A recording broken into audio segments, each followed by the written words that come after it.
يسمع له مالتي سو حزم ماسيو ناي جيتاچو ردا ناي ጻድቃን أخلاوات زخون أكتيفستات اللو سد بعلى جتات مالتي أو لعلي بطوا أبونا سلام استفل عليه تسلمتات قال كايدن ريمل لنا حلف حالي فوقع أتفيا في بزخون قالات ختصوعوهم تايس مسمع لهنا تام حزني مالت أبلع التجارز اللو باتي حزن لو خناتات يحزنك كان ديو بصواب السلامة ببسنوم زهاو منفس قدسيو منفس قدس زشومو زخونه يكون أكل كور دا يخيل منفس قدس زشومو زخونه يكون أكل كور دا يخيل بطابنا سلامة التفلي بحر اللوم زباقعو باباسيوم زباقعو باباس مالت أنا أو أمبونا هلو جميرة بدن بزفلتهم نشو ما يفلتون أنا جن زفلتهم أبو يومنا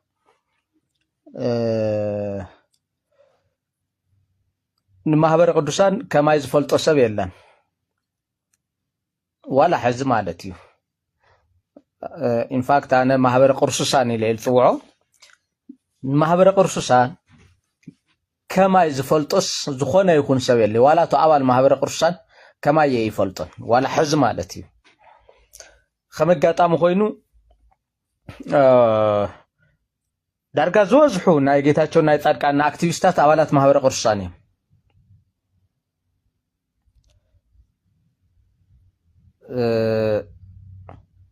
ولا زوزحو مالتي ولا زوزحو አባላት ወይ ካደገፍታ አክቲቪስታት ናይ ጌታቸው ይኹን ናይ ጻድቃን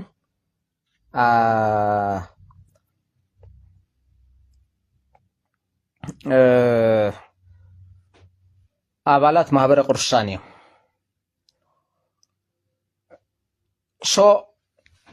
አባላት ማህበረ ቅዱሳን بتكالمون بولقون الفرحوم خلته ነገራት አለው አባላት ማህበረ ቅዱሳን ንخلته ነገራት ይፈርሑ እዮም ንሕወሓትን ንብፁዕ አቡነ ሰላማን ንሕወሓትን ንብፁዕ አቡነ ሰላማን ብጣዕሚ እዮም ዝፈርሑ ካብ ቀደም ጀሚሩ እዩ ገና ጲስቆጶስነት ጵጵስና ከይተዋሃቦም ጀሚሩ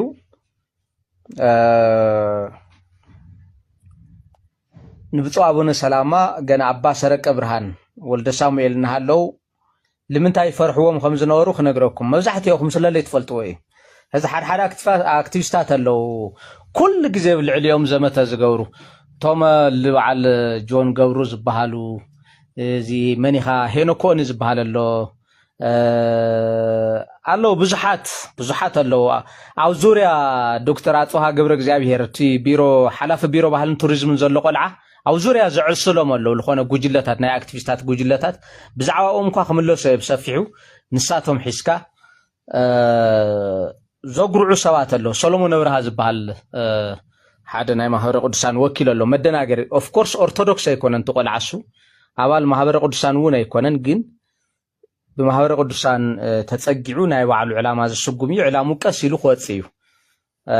زياتهم زعامة سوللو حزتهم محارو أبالات محبر قدسان أنا أمبون هاللهو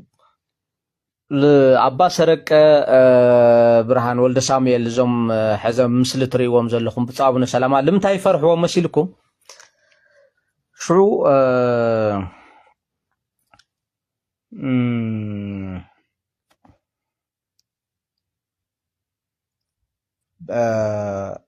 ብፁዕ ቅዱስ አቡነ ጳውሎስ ፓትርያርክ እናሃለው ናይ ኢትዮጵያ ኦርቶዶክስ ተዋህዶ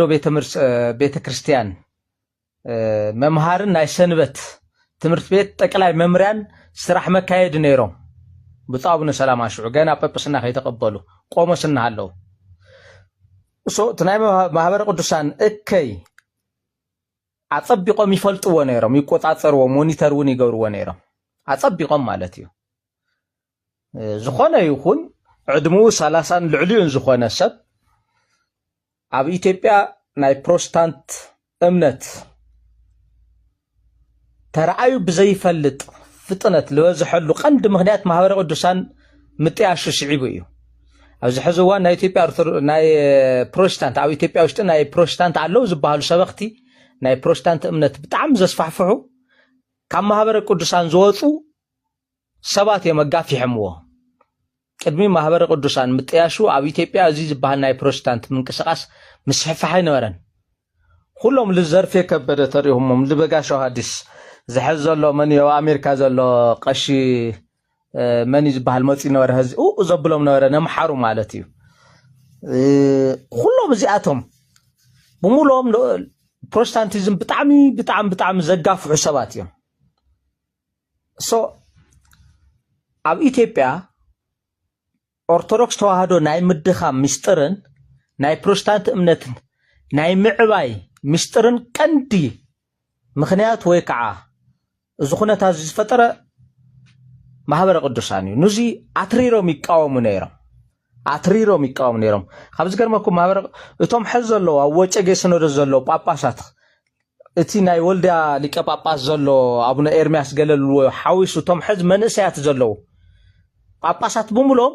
ማህበረ ቅዱሳን ድቁና ህይወም በማህበረ ቅዱሳን አዋጽሕዎም ኸዋጽሑ ከለው ከዓጸረ ተጋሩ ኮይኖም ዝዋጽሑ ጳጳሳት እዮም ዚያ እዞም ሕዚ መንእሰያት ጳጳሳት ዘለዎ ማለት እዚ ባርናባስ ዝበሃል ዘሎ ናይ ላሊበላ ጳጳስውን ሓዊስካ ኩሎም ማለት እዩ ንዚ ኩሉ ይቃወሙ በይኖም ይቃለሱ ነይሮም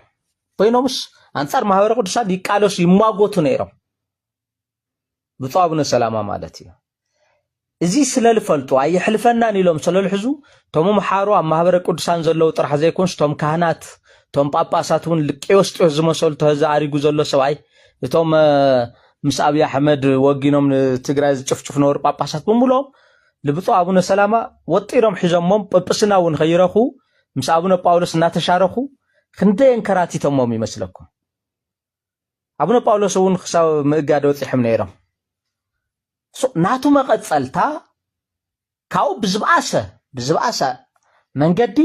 እቶም ሕዝ ንሪኦም ዘለና ናይ ጌታቸውን ናይ ጻድቃንን አክቲቪስታት ሞድማ ብዛዕባ ሃይማኖትስ ምንም አፍልጦለ ይብሎም ሕዚ ሄኖክ ኦንስ እንታይ ፍልጦሎ ብዛዕባ ሃይማኖት ለኣብነት ማለት እንታይ ይፈልጣ ዲ ኮይንታ ሃይማኖት ድዚኦም ዞ ጆን ጎብሩስ እንታይ ፍልጦሎ ስለ ሃይማኖት ማለት ስለ ሃይማኖት እንታይ ፍልጦሎ ማለት አነ ሕዚስ ዝኾነ ፕሮቴስታንት ክቃወም ተኮይነ ክሙግት ተኮይነ አትሊስት ክንድት ናይ ፕሮቴስታንት ፍልጠት ከልወድና አለው ዝኾነ ኦርቶዶክስ ዝኾነ ጳጳስ ዝኾነ ቀሽ ክሙግት ተኮይነ አትሊስት ሕሸ ፍልጠት ከልወድና አለው ብዛዕባ ኦርቶዶክስ ተዋህዶ ቤተክርስቲያንስ ክንዲ ብፁዕ አቡነ ሰላማ አትሊስት ፍልጠት ከይሓስካ ሎም ትነቅፈሉ ምክንያት ስንታይ እዩ አነ ብጣዕሚ ዝሓፍርኮ ናይ ተጋሩ ውድቀት ክንደየ ናይ ሙኻንቶም ናይ አክቲቪስታት ናይ ፖለቲካ ናይ ኤሊት ናሉሉ ትውድቀቶም ክንደየ ናይ መጠን ሙኻኑስ ትድንግጽ ይሃ ብጣዕሚ በእውነት ብጣዕሚ ኢኻ ትድንግጽ ሕዚ ብፁዕ አቡነ ሰላማ ኣብ ልዕሊኦም በትሪ ዝዓርፍ ዘሎ ሓያል ስለዝኾኑ ጠንካራ ስለዝኾኑ ፈላጥ ስለዝኾኑ እዮም ድኹም ተትኾኑማ ምንም ነገር አይመጣም ድኹም ተትኾኑ ማለት እዩ ናይዞም አቦዚኦም ኳሊቲ ክነግረኩም አነ በቀረባ ዝፈልጦ ኳሊቲ ማለት እዩ ፍሊ ዝበለ ኳሊቲ ወይ ከዓ ብቃት ናይ ብፁዕ አቡነ ሰላማ ሓደ ብቁዕ መኖክሴ ካህን እዩ ብቁዕ መኖክሴ ካህን ማለት ብጓል ይኹን ብዝኾነ ይኹን ዘይጥርጠሩ ብቁዕ ዝኾኑ መኖክሴ እዮም ማለት እዩ ካው ድማ ብክህነቶም ከዓ ዘመስከሩ እዮም ኣብ ጥቆም ብናይ ክህነት ዲሲፕሊን ስነ ምግባር ይኹን ፍልጠት ዝበጽሕ ዝኾነ ይኹን ኢትዮጵያዊ ካህን የለ ኣብዚ ሕሳዓት ብናይ ክህነት ብቃት ብናይ ስርዓተ ቤተክርስቲያን አፈጻጽማ ኣብ ጥቃ ብፁዕ አቡነ ሰላማ ዝበጽሕ የለን ዝማዕራረ ይኮንኩን ዘለኹ ዝበጽሕ የለን ኣብ ኢትዮጵያ ዝብል ዘለኹ ኣብ ትግራይ ጥራሕ ኣይኮነን ኣብ ኢትዮጵያ ክንዲ ብፁዕ ኣቡነ ሰላማ ብቑዕ ሞኖክሴ ካህን የለን ካልኣይ ኳሊቲ ናይዞም ሰብኣይ ቂም ዝበሃል ነገር ኣይፈልጡን ፊት ንፊት ዝተረኣየቶም እና ዝኣመኑላ ይዛረቡ እዚ ናይ ቅዱሳን ባህሪ እዩ ኣብ ከብዶም ግን 5 ሳንቲም ተኣክል ቂም ኣይቋፅሩ ግልጽ እዮም ንዓዝ ወደይ ንዓዝ ሓወይ እዮም ዝብሉ ግልጽ እዮም ንሰብ ሕማቕ ኣይምነዩን እዚ ሓደ ብቕዓት እዩ ናይ ሞኖክሳት ናይ ጳጳሳት ሓደ ብቕዓት እዩ ሳልሳይ ብቑዕ ዝኾኑ ብሉፅ ዝኾኑ ናይ ቅኔ መምህር እዮም ብቑዕ ዝኾኑ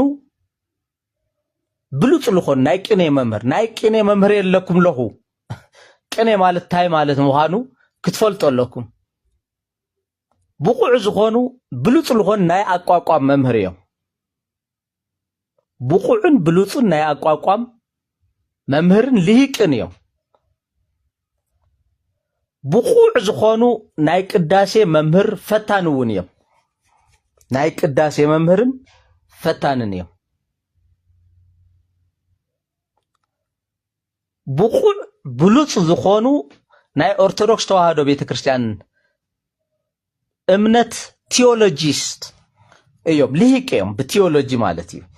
ልብፁዕ ኣቡነ ሰላማ ብቴዎሎጂ ክውንጥሮም ክፍትኖም ይኹን ክመዓራረዮም ዝኽእል ዝኾነ ይኹን ኢትዮጵያዊ ዋላ ትግራዋይ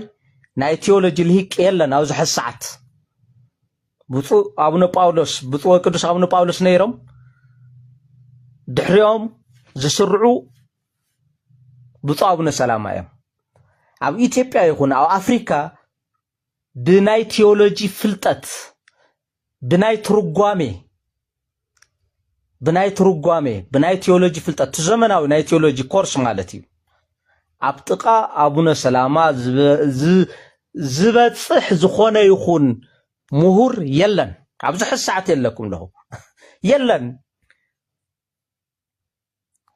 ሶ ከምዚ ዓይነት ኣምሓሩ ከምዚ ዓይነት ናይ ሃይማኖት ሊቅ ክርእዩ ከለው ኣርባዕተ ዓይኑ እዮም ዝብሉ ኣርባዕተ ዓይኑ ይብልዎ ከጋንኑ ከለዎ ማለት እዩ ሶ ብፁዕ ኣቡነ ሰላማ ኣምሓራይ ተትኾን ነይሮም 8 ዓይኑ ደኽብልዎም ነይሮም ወይ ሰይብለውን ዝገር ይፈልጥ ማለት እዩ ሶ እዚ ከምዚ ዓይነት ብሉፅ ዝኾነ ህያብ ለህዝቢ ትግራይ ክብርከት ከሎ ከም ናይ ሰጎን እንቋቑሖ ሓብሒብካ ተኸላኺልካ ኢኻ ትርበሐሉ ትጥቀመሉ እምበር እናፀረፍካ እናዳህልካ ኣይኮን እሞ ድማ ኣብ ጥቑ ዘይትፈፅም ብዛዕባ ሃይማኖት ክንዲ ብፁዕ ኣቡነ ሰላማ ኣፍልጦ ለይብልካስ ለኣቡነ ሰላማ ስኻ ካድረ ገለ ትብል ካድረ ክትብል እዞም ናይ ቀደም ነቢያት ናይ ኦሪት ነቢያት ማለት እዩ ሃዋርያት ናይ ቀደም ጳጳሳት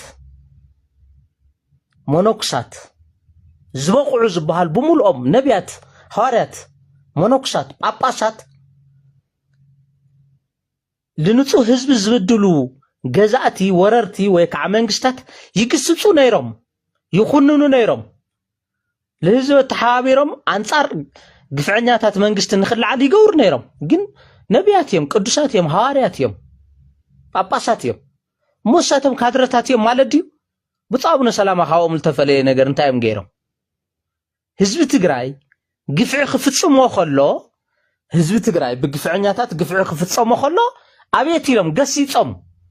ለብልጽግና ስርዓት ኮኒኖም በቃ እዚያ ኮይም ገይሮም ፓርቲ ዲዮ መጣይሾም ኮይኖም ታይ ማለት እዩ ማለት ትግራይ ኦኬ ተምሐራይ አክቲቪስት ገለስ ሕራይ ናይ ዋዕልቱ ማህበረ ቅዱሳን ዓላማ ኣሎ ትግራይ አክቲቪስት ታይ ኮይኑ ብልዕልዮም ዘብል ዘሎ ህዝኻ ሓደ አዶናይ ልባል መጽዩ ንጉስ ቴዎድሮስ የባ አነ ገዛባ ለኢትዮጵያ ሓድነት ጋሪ የባ ገለገለ ክብል ሃለውለው ክብል ሰሚዕሞ እዚ ከዓ ብቀጥታን በተዘዋዋርን ለታ ቤተክርስቲያን ዝነክ እዩ ለታ ቤተክርስቲያን ዝነክ እዩ ብፍርላይ ከዓ መንበረ ሰላማ ዝትንክፍ እዩ መንበረ ሰላማ ሉዓላው ትካል እዩ ሕዚ ኢትዮጵያዊ ትካል ወጨገ ይኮነን